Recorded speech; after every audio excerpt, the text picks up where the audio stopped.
कृष्ण, आप सबको मेरा प्यार भरा राधे राधे। मार्गशीर्ष मास के कृष्ण पक्ष की एकादशी को भगवान विष्णु के निमित्त उत्पन्ना एकादशी का व्रत किया जाता है। एकादशी की शुरुआत 8 दिसंबर को सुबह 5:06 पर हो रही है। इसका समापन 9 दिसंबर को सुबह 6:31 पर होगा। ऐसे में उत्पन्ना एकादशी का व्रत 8 दिसंबर को रखा जाएगा। शास्त्रों के अनुसार जो मनुष्य उत्पन्ना एकादशी का उपवास करता है वह वैकुंठ धाम में, जहाँ साक्षात गरुड़ ध्वज विराजमान है, जाता है। जो मनुष्य एकादशी महात्म्य का पाठ सुनता है उसे सहस्त्र गोदानों के पुण्य का फल प्राप्त होता है। इस व्रत को करने से धर्म और मोक्ष की प्राप्ति होती है। इस व्रत के फल स्वरूप मिलने वाले फल अश्वमेध यज्ञ, कठिन तपस्या, तीर्थों में स्नान दान आदि से मिलने वाले फलों से भी अधिक होते हैं। इस दिन देवी एकादशी सहित भगवान श्री हरि विष्णु की पूजा करने का विधान है। इस दिन ब्रह्म मुहूर्त के समय में भगवान को पुष्प, धूप, दीप, चंदन, अक्षत, फूल, फल, तुलसी आदि से पूजन करना चाहिए। इस व्रत में केवल फल आहार का ही भोग लगाया जाता है। ओम नमो भगवते वासुदेवाय का जप एवं इस दिन विष्णु सहस्त्र नाम का पाठ करना अति उत्तम रहता है। संध्या के समय देवालय में दीप दान करने से पुण्य फलों में वृद्धि होती है। श्री हरि विष्णु की कृपा पाने के लिए रात्रि में भजन कीर्तन आदि जरूर करना चाहिए। अब सुनते हैं उत्पन्ना एकादशी की कथा, जिसे सुनने से उत्पन्ना एकादशी व्रत का पूर्ण फल प्राप्त होता है। सतयुग में एक महाभयंकर दैत्यमुर ने इंद्र आदि देवताओं पर विजय प्राप्त कर उन्हें उनके स्थान से भगा दिया। तब इंद्र और अन्य देवता क्षीर सागर में भगवान श्री हरि विष्णु के पास गए। देवताओं सहित सभी ने श्री हरि विष्णु जी से दैत्य के अत्याचारों से मुक्त होने के लिए विनती की। इंद्र आदि देवताओं की प्रार्थना सुनकर भगवान श्री हरि विष्णु बोले, देवताओं, मैं तुम्हारे शत्रु का शीघ्र ही वध करूंगा। जब दैत्यों ने श्री हरि विष्णु जी को युद्ध भूमि में देखा तो उन पर अस्त्रों शस्त्रों का प्रहार करने लगे। भगवान श्री हरि विष्णु मुर को मारने के लिए जिन जिन शस्त्रों का प्रयोग करते वे सभी उसके तेज से नष्ट होकर उस पर पुष्पों के समान गिरने लगे। श्री हरि विष्णु उस दैत्य के साथ सहस्त्र वर्षों तक युद्ध करते रहे, परंतु उस दैत्य को न जीत सके। अंत में विष्णु जी शांत होकर विश्राम करने की इच्छा से बद्रिकाश्रम में सिंहावती नाम की गुफा, जो 12 योजन लंबी थी, उसमें शयन करने के लिए चले गए।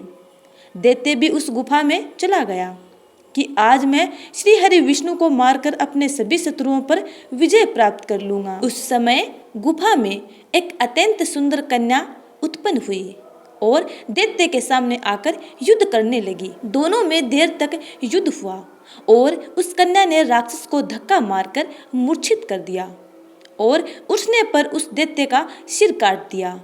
इस प्रकार वह दैत्य मृत्यु को प्राप्त हुआ। उसी समय श्री हरि की निद्रा टूटी। दैत्य को मरा हुआ देखकर आश्चर्य हुआ और विचार करने लगे कि इसको किसने मारा। इस पर कन्या ने उन्हें कहा कि दैत्य आपको मारने के लिए तैयार था। उसी समय मैंने आपके शरीर से उत्पन्न होकर इसका वध किया है। भगवान श्री हरि विष्णु ने उस कन्या का नाम एकादशी रखा, क्योंकि वह एकादशी के दिन श्री हरि विष्णु जी के शरीर से उत्पन्न हुई थी। इसलिए इस दिन को उत्पन्ना एकादशी के नाम से जाना जाता है। अब श्रवणपान करते हैं गणपति बप्पा की कथा। एक बुढ़िया माई थी जो हर रोज गणपति बप्पा की पूजा आराधना किया करती थी। बुढ़िया माई के एक बेटा और बहू थे। बुढ़िया माई की पूजा पाठ से प्रसन्न होकर गणपति बप्पा ने उन्हें दर्शन दिया और बोले, बुढ़िया माई, मैं तेरी पूजा पाठ से अत्यंत प्रसन्न हूँ, तू जो चाहे सो मांग सकती है। बुढ़िया माई बोली, हे गणपति बप्पा, मैं क्या मांगूं और कैसे मांगूं, मुझे तो मांगना नहीं आता। तब गणपति बप्पा बोले, बुढ़िया माई, आप अपने बेटे और बहू से जाकर पूछ लो, फिर मांग लेना। बुढ़िया माई अपने पुत्र के पास गई और बोली, बेटा, गणपति बप्पा मुझसे प्रसन्न हो गए हैं और वो मुझसे पूछते हैं कि तू कुछ मांग ले, तो मैं क्या मांगूं।